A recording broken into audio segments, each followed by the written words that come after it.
In an exciting moment, Doria waits to see a moment, unaware the hero doesn't know his location.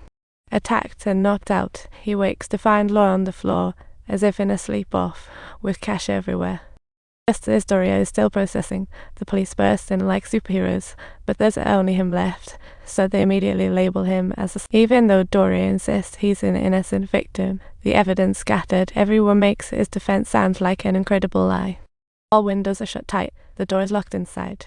If another bad guy existed, he'd be a fugitive. All evidence points to him, and the police quickly lock him up in a luggage, but this bag is definitely not for travel. Just a few days ago, he was magically bailed out by his assistant liar, but the moment Woodman hears Doria's story, he immediately senses a catch. Doria's so-called conspiracy theory is riddled with flaws. Not even a single detective would believe he's concealing anything, and you still think you can outsmart him. You need to think on a much higher level, still trying to keep himself out of trouble.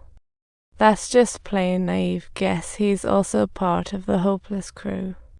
Under Woodman's guidance and time's pressure, Doria finally reveals his secret, and it's anything but ordinary. 3 months ago, after a date with Laura, he never expected to collide with a speeding vehicle on the way home. He rushed out to check, only to find the driver already asleep. Doria immediately wants to call the police, but Laura quickly stops him. If caught by the police, the consequences will be that they'll lose everything, including perfect careers and families, after some struggle. Doria and Laura decide to make a quick getaway unnoticed, but of course, the weather doesn't cooperate, and the car refuses. To make matters worse, they happen to encounter another driver. To cover up the truth, a quick-thinking Laura pretends that she hit Doria's car. Just as it seems they are about to successfully conceal things, the driver's car erupts in alarms. In a panic, Laura can only claim it's a call from an insurance. The driver sees nothing is amiss and drives off, while Laura shoves the sleeping guy into the trunk for Doria to help deal with things. Doria speeds away, and after an hour, he finally arrives at a hidden lakeside to end this chaos. He drives the car to an uninhabited lakeside, using the cover of night to make both car and person disappear, but this isn't the end of this. Meanwhile, Laura encounters a passing old man named Thomas, who sees her all alone in the wilderness, looking very pitiful. So kind-hearted, Thomas decides to tow Laura's car to his repair shop, truly a good Samaritan. Once home, Thomas immediately activates car repair mode, while his wife warmly invites Laura to rest, but Laura sneaks into the bathroom to wash her hands. However, what happens next sends chills down Laura's spine. The guy she and Doria hit is actually Thomas' son, Daniel. Daniel was supposed to meet his friends, but they waited for him forever and eventually called home. After hearing the truth, Laura almost faints, but luckily Thomas has just fixed the car and warmly invites her to dinner. But at this point, Laura doesn't dare to linger. After politely declining Thomas' invitation, she plans to sneak away. Just as she's about to leave, another twist occurs. The kid's phone suddenly rings, and it's Daniel's mother calling. Laura, in a panic, completely forgets to dispose of the phone, bringing it back to Daniel's house, and if Thomas and his wife discover it, she's toast. So, in a rush, Laura jammed the phone under the couch, acting like nothing happened.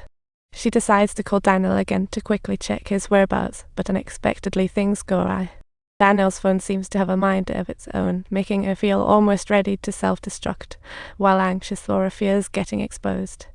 So she casually tells a lie and turns to leave, but her seat adjustment sparks Thomas' curiosity.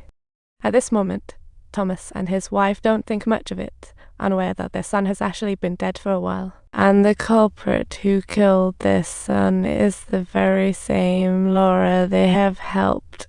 Something she never anticipated would happen. Soon after driving away, Laura meets Doria, who has disposed of the body, and under her guidance, Doria embarks on the path of repair. Doria returns to a document just back from Paris, pretending to live a normal life innocently. When she thought it was over, she surprisingly saw on TV after dinner that Daniel's disappearance triggered an investigation. Just as Doria recounts the events to Goodman, his phone suddenly rings, announcing that a witness has arrived in court. Doria and Goodman are running out of time. They need to find a reasonable defense as fast as they can. Hence, Doria continues to recall the events. The police quickly found him after investigating Daniel's disappearance. The police found the accident scene during the investigation, with clues from the Thomases indicating Thomas saw Laura that day. Laura was driving Doria's car at the time, raising the police's suspicions. Thus, the police suspect that Daniel's disappearance is related to Laura and Doria, and the smokescreen of clues leads to Doria's Paris trip. Soon, police cleared Doria of suspicion. He then told Goodman that Laura risked meeting her again during the investigation. When they met, Laura told Doria that she did a super-perfect thing by casually taking Daniel's wallet. Inside was her identification. See, what a coincidence. Little did she know how useful it would become for her later plan. After being named a suspect, Laura instantly began operations in Daniel's name, and the police were ultimately confused by her fog. Therefore, they determined that Daniel was faking his disappearance due to financial issues and that he wasn't killed by her. From then on, Doria and Laura's lives finally returned to peace, and Doria's company successfully penetrated the market with its exceptional technology. She was named Best Entrepreneur of the Year, rising fast and sailing smoothly.